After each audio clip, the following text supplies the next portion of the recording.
So yesterday, I made a reaction, like knee-jerky reaction video to me watching The Last Jedi for the first time. I have since sort of let myself calm down and analyze why I hate it so damn much, and I still hate it, don't get me wrong.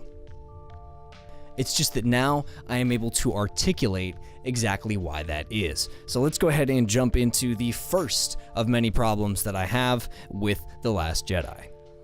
So my main problem sort of branches out into all of the others, and that would be that problems in The Last Jedi were created that not only didn't exist before, but for the most part couldn't exist before. So let's go ahead and just kind of take this from front to back.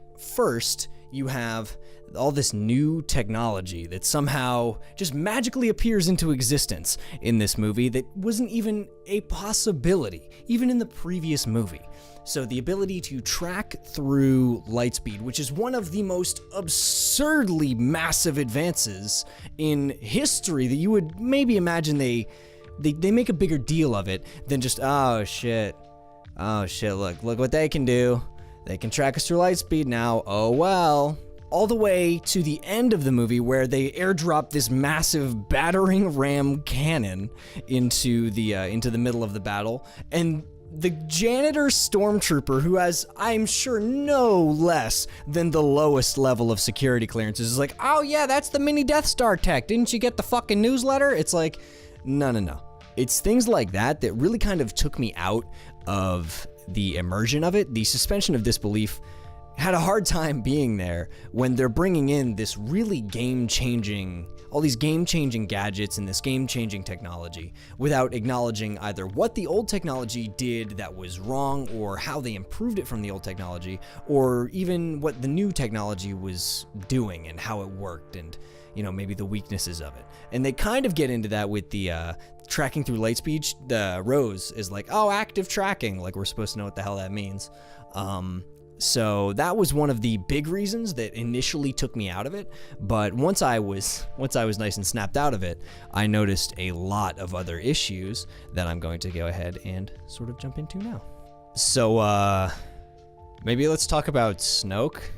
For 1.5 movies, this man disfigured thing, this fetal alcohol syndrome baby, was touted as being like the strongest Force user alive at the time.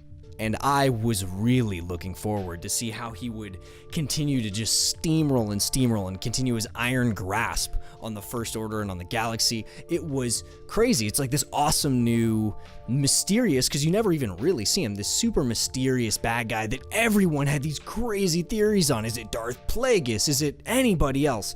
And they kill him in the worst possible way for no apparent reason. This man is so powerful that he is able to link two other people's minds using the Force, which I didn't even know was a possibility.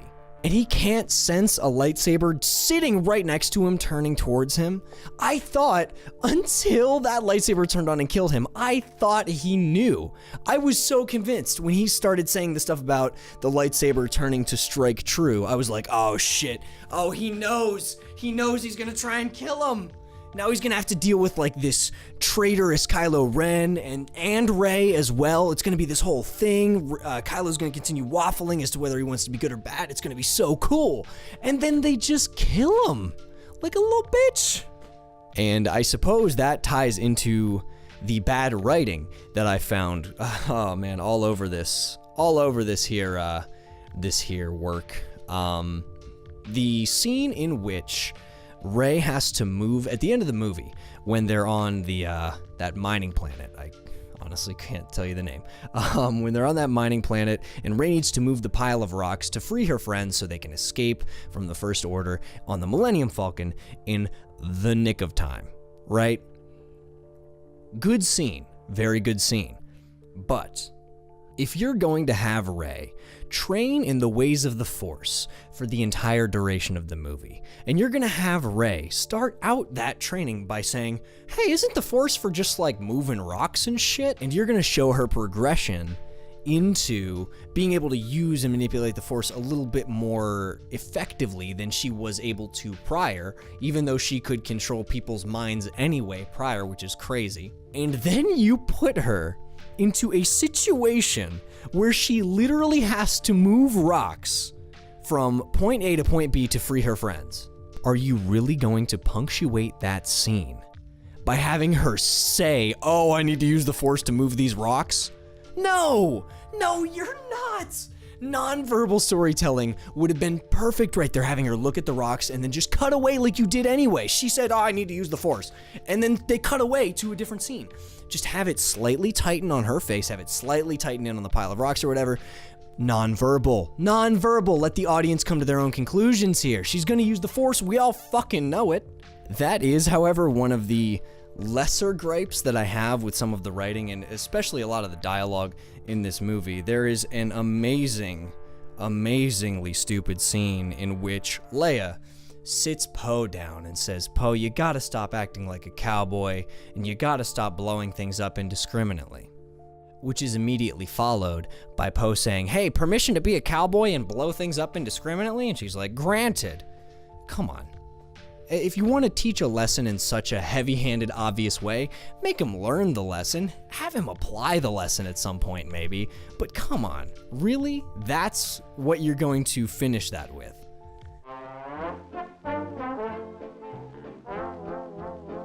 There are two things that I really enjoyed about this movie. There are two that I can point to specifically and say this was fantastic and well done. Number one, the Yoda scene where Yoda is talking to Luke and he burns down the tree full of Jedi texts. I really enjoyed this scene. I think, even if a lot of people are complaining about the movement or maybe the animation of Yoda, that regardless, they definitely nailed the original trilogy, like goofy Yoda, where he's like, like the goofy laughing Yoda who will bop you on the head and then give you some wisdom, something like that. A much more like Cranky Kong figure than a stoic leader like he was in the prequels. I really enjoyed the scene with Yoda. I thought it was really well done. I really enjoyed it, and for all the faults that the movie had, I think that scene was done very well. The second thing that I really enjoyed about this movie was the scene when Admiral Holdo, oh my goodness, light speeds the Rebellion flagship into Snoke's frigate main ship, the main ship of the fleet, of the Empire fleet, essentially.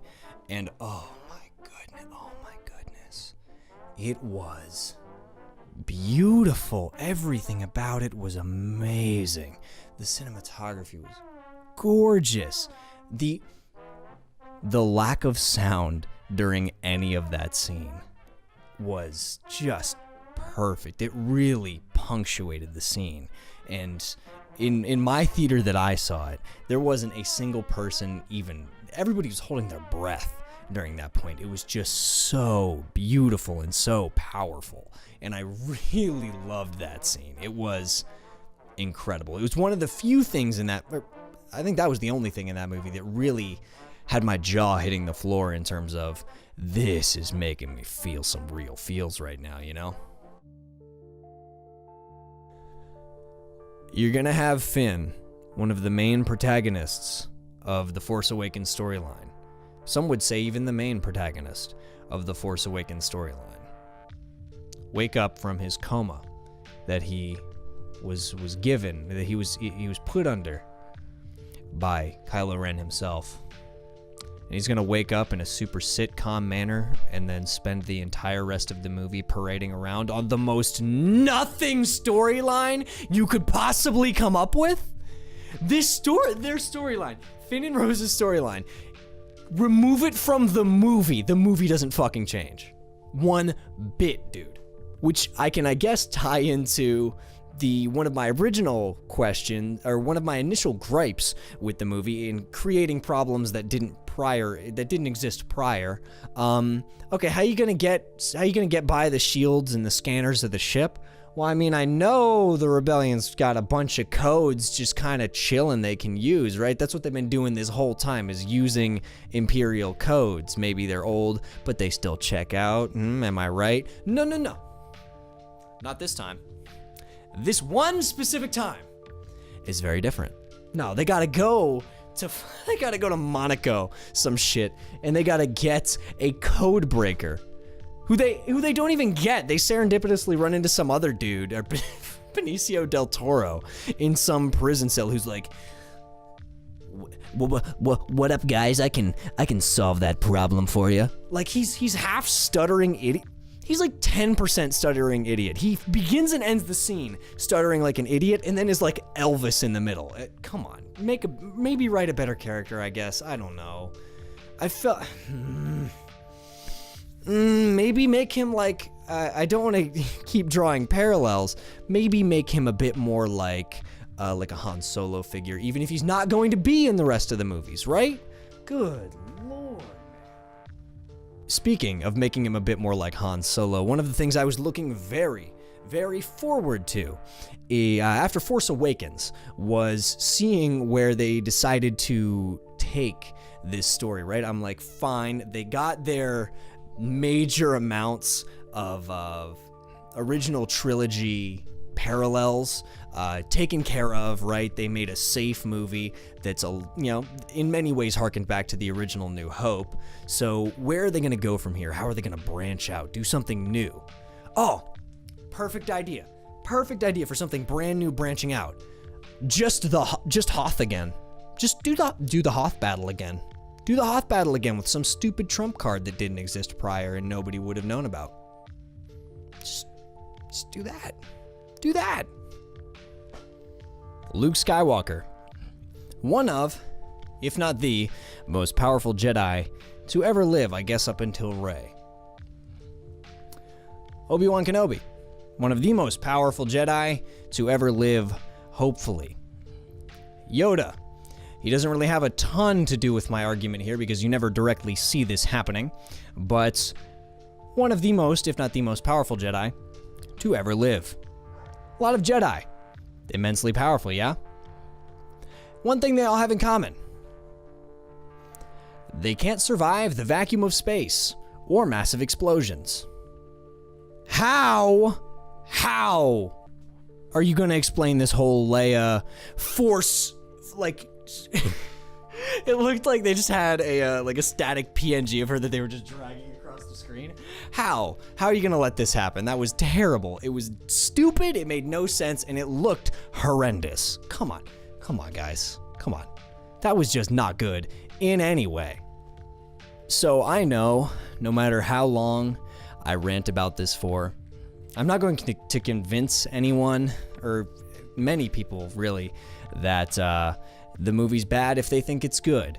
Also, I know for a fact if I just sit here and keep thinking of things, I'm going to keep coming up with things to say and things to rant about and maybe like clarifications to points that I've made prior, because, this is definitely off the cuff. I had a bullet point list of things that I found wrong with the movie, but for the most part, this is off the cuff. So if you want clarification on certain things, just ask in the comments. I'd probably have more, I'll have more time to maybe, I guess, think it out and come up with a much more astute observation and pointed response than was given in this video.